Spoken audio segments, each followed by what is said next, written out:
Did you guys get along? Yeah, you see, we actually, the boys thought we hated each other long before we actually did. And since and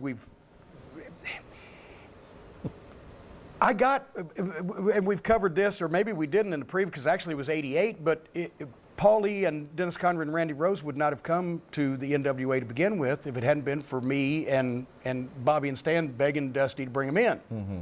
Because he had switched us babyface, and then we lost Tully and Arn. They went to the WWF, September of 88, put the World Tag titles on us. Then he switched to Road Warriors heel, and they beat us for the belts and did the double turn kind of thing in New Orleans.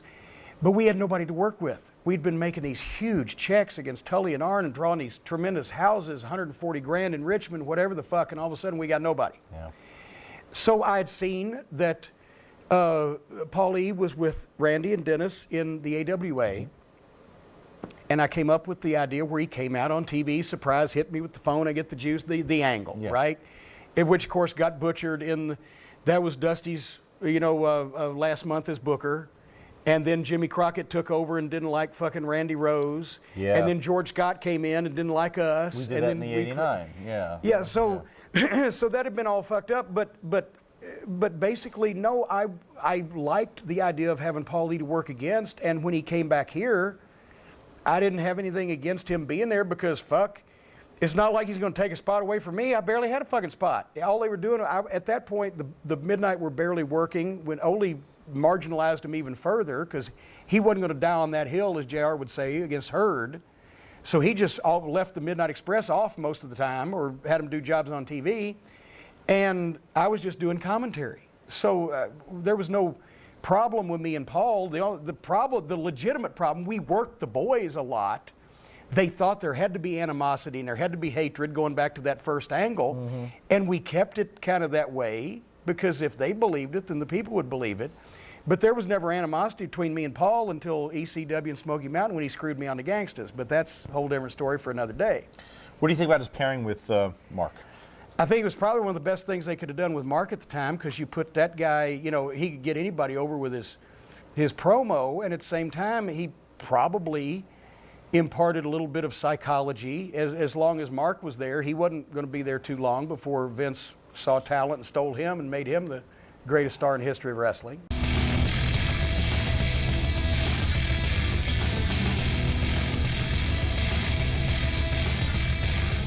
And now, wait a minute, don't gloss over that fucking mentally handy. Here's what happened.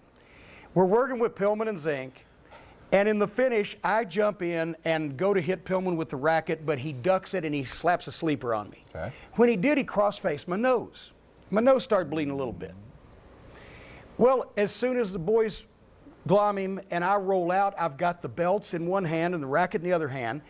And this guy, he's about 40 years old. He's about 6'3", rangy guy, probably about 180, 190, gets up and from the front row and swings and punches me in the back of the head. Well, I turn around and there ain't no cops anywhere around and I'm fucking pissed anyway, right? So I whack him one time with the racket, which he don't sell. There's still no cops around. Well, now I've committed. And if you hit a motherfucker once and ain't nobody to break it up, you need to keep hitting him because when you stop hitting him, he's going to start hitting you. So I proceeded to, I threw the belts up in the air and I took both hands. And then he sold a second one and he goes down in the front row and I just keep whacking him until somebody gets there to get in between us, right? So I fucking then grab the shit and we go back to the locker room. Now, before you get back to locker, okay. When you're squaring off with him, do you have any indication that he's mentally handicapped? No. Or do you just assume that all wrestling fans are? Well, no, he's a big fucking 6 foot, 190 pound fucking 40-year-old fucking redneck from Columbia, South Carolina. It's not like he's visibly. All right, that's. I later found out he was mentally challenged, let's put it that way, according to the newspaper. But he was, at that point, he was somebody just punched me and I'm, I'm in this thing. And as I said, one of the eyewitnesses said it did look like an axe murder. But anyway, we go back in the locker room, and my nose is bleeding anyway, right?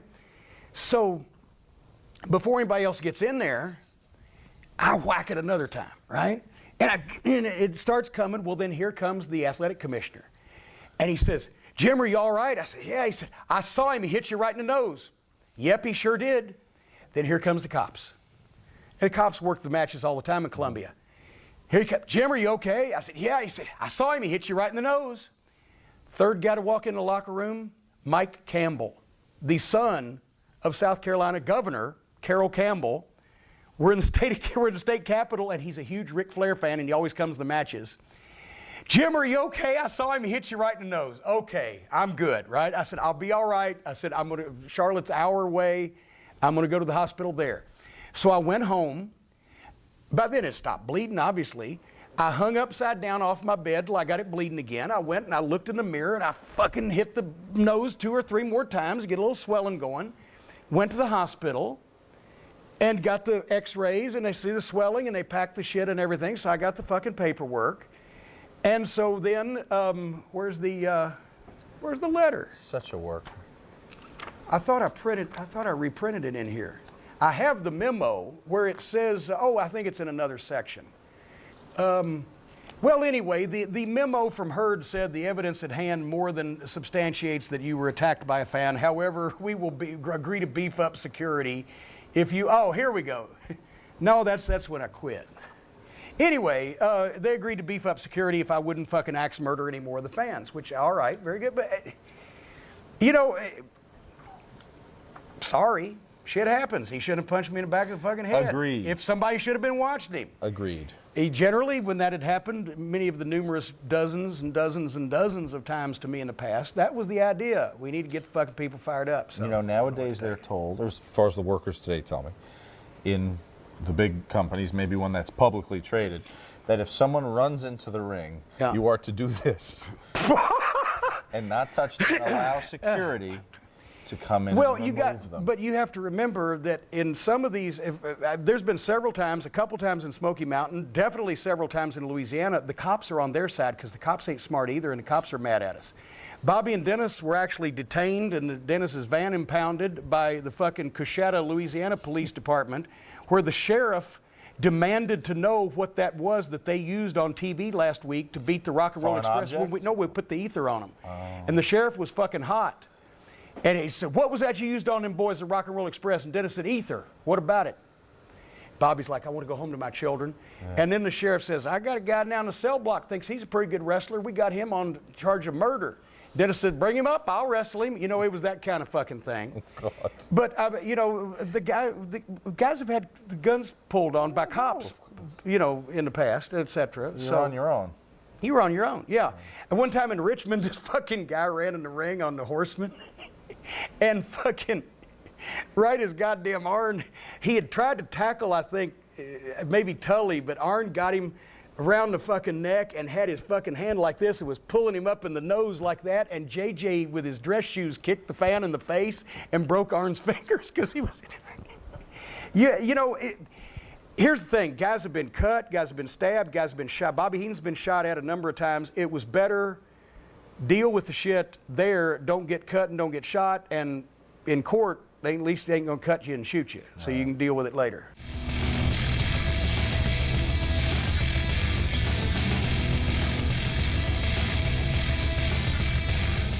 The second lowest rated Clash of the 11 broadcast to that point, doing a 4.1 rating and 7.5 share. It beat only the June 1989 Clash that I believe I mentioned earlier was coming off the disastrous George Scott debacle.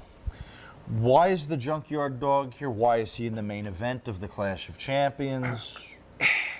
Dog, at one time, was one of the biggest box office attractions in the business. For Mid-South, under Bill Watts, and was huge on TBS, and was enormous in Houston, and Ole remembered that, and especially because we were still primarily, our stronghold, if we had one, was in the South, and Dog was a huge name and a childhood hero of many people, and that was 6-7 years before that, and he had gone to the WWF, and he'd gotten personal problems, and he had gotten out of shape, and he was never a great worker, but he was an incredible personality. But at that point, even Rick could not. As I told Rick one time about a match he had on a Clash with Lex Luger, I said, Rick, you stole the show. And he smiled. I said, but it was petty theft. Well, he's only got to go 6 minutes and 11 seconds here. That was 6 minutes, 11 seconds too long. Anything else you got to say about Dog? I loved him as a person. We made a lot of money with him, and I miss him, and I'm sorry he passed away, but that was not a good match nor a good choice of things to do on television.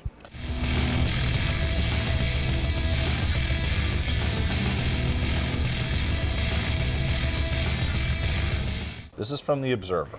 By the way, Sprite Zero, baby, no caffeine. Never had it, never will. Stan and I missed the plane. Going or coming? Going. Because we had heard the stories about what happened in the Bahamas to the Heels, right? And we're going over and work 2 fucking underneath singles matches. And so I went out with Jeff Bowdren and Dave Heath before he was Gangrel, and Tom Nash and some of the Florida guys, and Stan had lady friends in Florida. And we just somehow missed the plane, and we told Bobby what we were doing. We said, Bobby, don't go. He went. He said, Corny, he said the ring was, it was outdoor stadium. He said the ring was so filthy it looked like they'd run fucking cattle through it. He said the fans threw rocks at us and cups of piss. Yeah. We had to walk from the hotel through this crowd with everybody fucking screaming and everything. And to fly through the Bermuda Triangle for these fucking people. And then Gordon Soley had something to do with the promotion. And when we, the next day, or at TV on the Monday or whatever, he said, why weren't you guys? I said, Gordon, we missed the plane. Wouldn't you know who won the pony? Fuck. Everybody was percolating. You say that with a wink and a smile? We missed the plane? No, I said it with a straight fucking face, because if he couldn't figure it out, I wasn't going to fucking help him.